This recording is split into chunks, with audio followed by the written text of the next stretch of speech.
देख रहे हैं तुळजापूरनामा न्यूज। पत्रकार बंधूंना सगळ्यांना सादर नमस्कार। या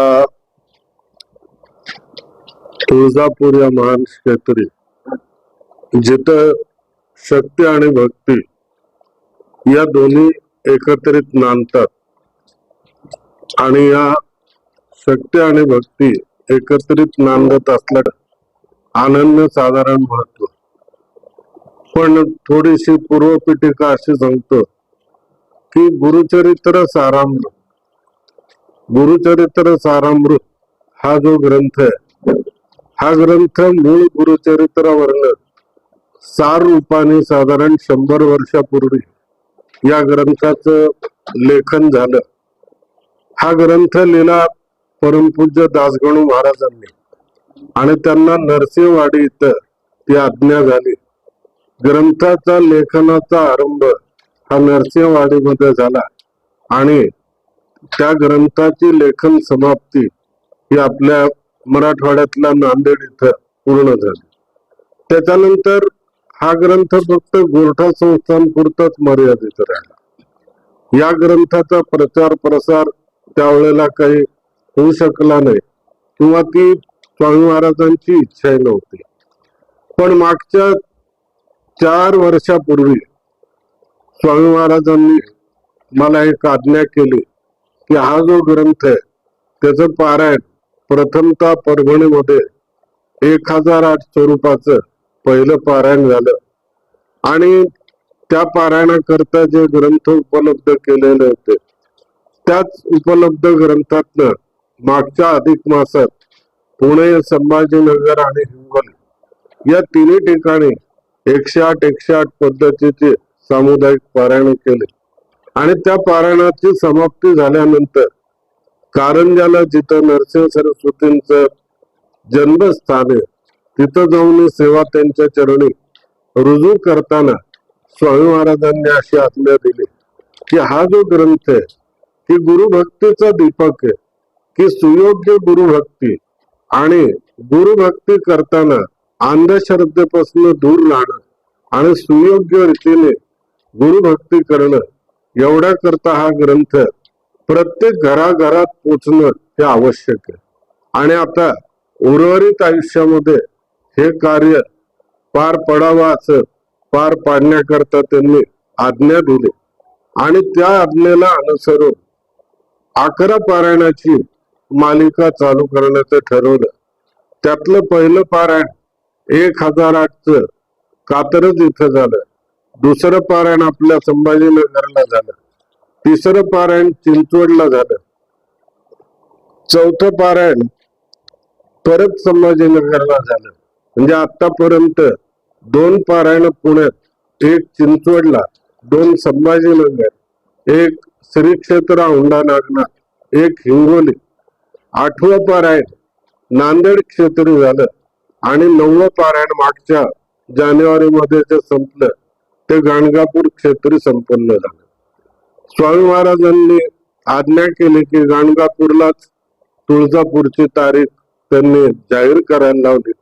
9वं पारायण तुळजापूर या क्षेत्री आणि 11वं पारायण पंढरपूर या क्षेत्री करण्याची त्यांनी आज्ञा दिली की ज्या योगे गुरुचरित्र सारामृत हा ग्रंथ तळागाळातल्या प्रत्येकापर्यंत आणि हा प्रत्येक घराघरात पोचावा या हेतूने त्यांनी आज्ञा दिली।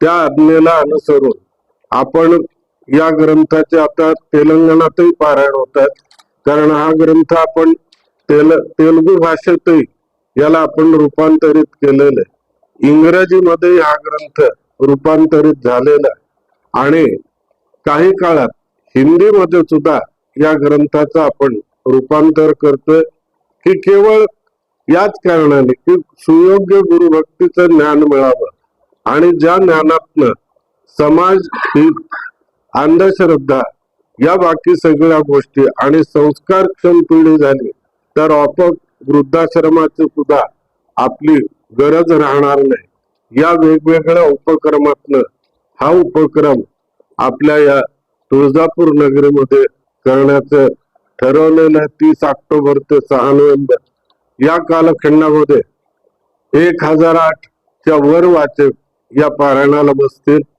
त्याच्यानंतर सहस्त्र चंडी याग, त्याच्यात 7 दिवसामध्ये मिळून 1000 सत्यांबा पूजन असे विविध धार्मिक कार्यक्रमांचं आयोजन या कार्यक्रमात आपण केलेलं आहे, की ज्याच्यामध्ये मराठवाड्याच्या बाहेरचे हे वाचक प्रामुख्याने येतील आणि त्याच जोडीने आपलं तुळजापूर, धाराशिव, लातूर, सोलापूर याही भागातले वाचक आपले येतील.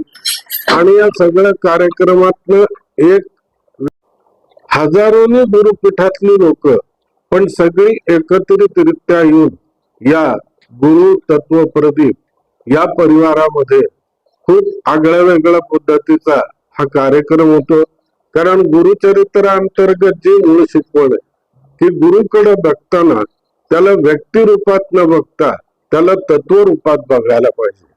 कारण व्यक्ती ही कालखंडाने बदलत राहते, पण तत्व जे असतं, मूळ तत्व हे कायम असतं. आणि आपलं जे काही कार्य करतं, आपली जी काही समस्या सोडवतं ते हे तत्व सोडवतं, तर ती व्यक्ती सोडत नाही. आणि म्हणून नाव रूप ही जरी भिन्नता असली तरी सगळे गुरु आपल्या करता तत्वरूपाने समान आहे. ही गुरुचरित्रातली मुख्यत्वे शिकवण आपल्याला या मार्गातनं आपण देतो, की ज्याच्यामध्ये कथामृताचा भाग असतो. तसंच आताच्या काळामध्ये ज्या वेगवेगळ्या काही अनिष्ट रूढी परंपरा आहेत, नंतर ज्या काही गोष्टी आजच्या काळानुरूप सुसंगत आपल्याला काही योग्य बदल करून पुणे मुंबई सारख्या ठिकाणी जर पाहिलं तर बऱ्याच ठिकाणी देवपूजा ही बंदच झालेली होती. पण जसे हे कार्यक्रम पुण्यामध्ये झाले आणि या पारायणातलं जे उद्बोधन लोकांना मिळालं, त्यातनं आता किमान असं झालंय की रोज घरातल्या सगळ्या देवाची नाही, पण जो वार असेल त्या देवाचा, किमान त्या देवाची तरी पूजा ही चालू झाली. म्हणजे संस्कार हे लोप पावत नाहीत आणि संस्कार हे लोप पावू द्यायचे नाहीत. या वेगळ्या आगळ्या वेगळ्या हेतून हा कार्यक्रम इथं अंबाबाईच्या द्वारे करण्याचं योजलेलं आहे. या प्रयोजनाकरता आज तुम्हाला आग्रहाने बोलवलं. आपल्याला काही विचारायचं असलं तर विचारू शकता. कार्यक्रमाची रूपरेषा ही सकाळी 6 पासून कार्यक्रमाला सुरुवात होईल, की ज्याच्यामध्ये सकाळी आधी मंगल प्रभात होईल. त्याच्यानंतर दत्त दुर्गा यांना अभिषेक केला जाईल. त्याच्यानंतर सत्यांबा पूजन असेल. त्याच्यानंतर नित्यपाठ होतो. नित्यपाठ झाल्यानंतर गुरुचरित्र सारामृत होईल.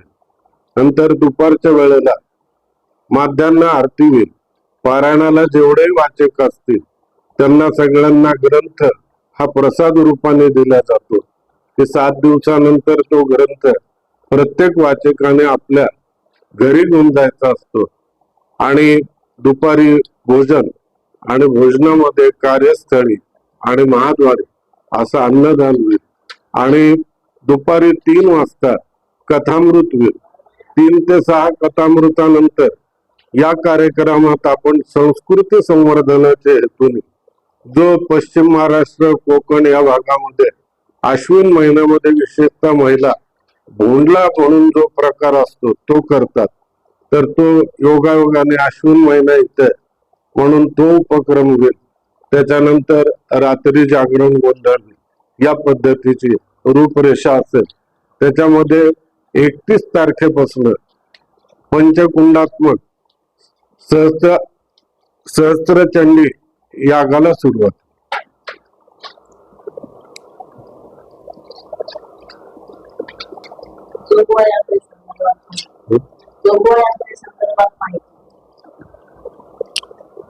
कुठलाही आतापर्यंतचे जे सगळे कार्यक्रम झाले ते सगळे कार्यक्रम पारायणाला जे वाचक बसतात त्या वाचकांना आम्ही पहिल्या दिवसापासूनच किंवा जशी पारायण चालू झाली तसं दत्त स्वरूप वाचक मानून हे कार्य करतो.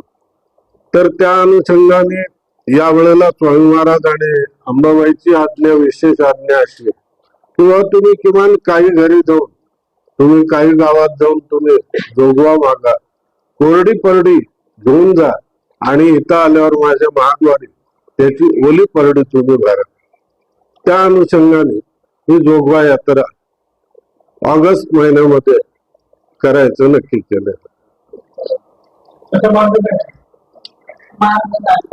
त्याचा मार्ग साधारण ही जोगवा यात्रा जवळपास 1 महिन्याची, की ज्याच्यामध्ये ज्या ज्या गावात पारायण झाली त्या गावातनं, जसं इथनं निघाल्यावर आपण लातूरला पहिला मुक्काम करतोय, लातूर झाल्यानंतर पुढं नांदेडला आपला 3 दिवस मुक्काम राहणार आहे.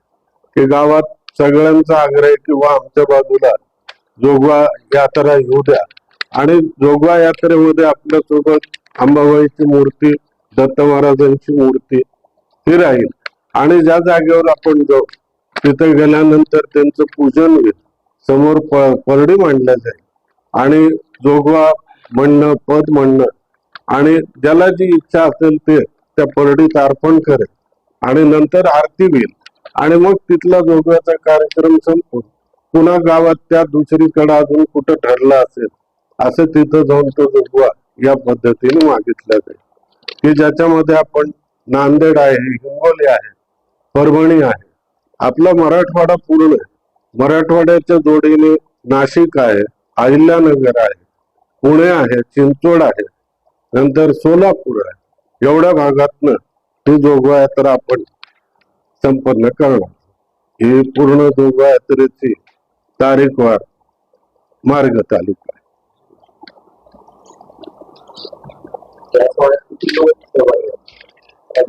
जोगवा यात्रे या कार्यक्रमाला प्राथमिक अंदाज माझा असा आहे की साधारण सेवेकरी 300 राहतील, नंतर 1000 वाचक बाहेरचे राहतील, आणि माझा प्रयत्न आहे की तुळजापूर क्षेत्रातलं कमीत कमी 300-400च्या वर वाचक कसे मिळतील त्या प्रयत्नात होत आहे.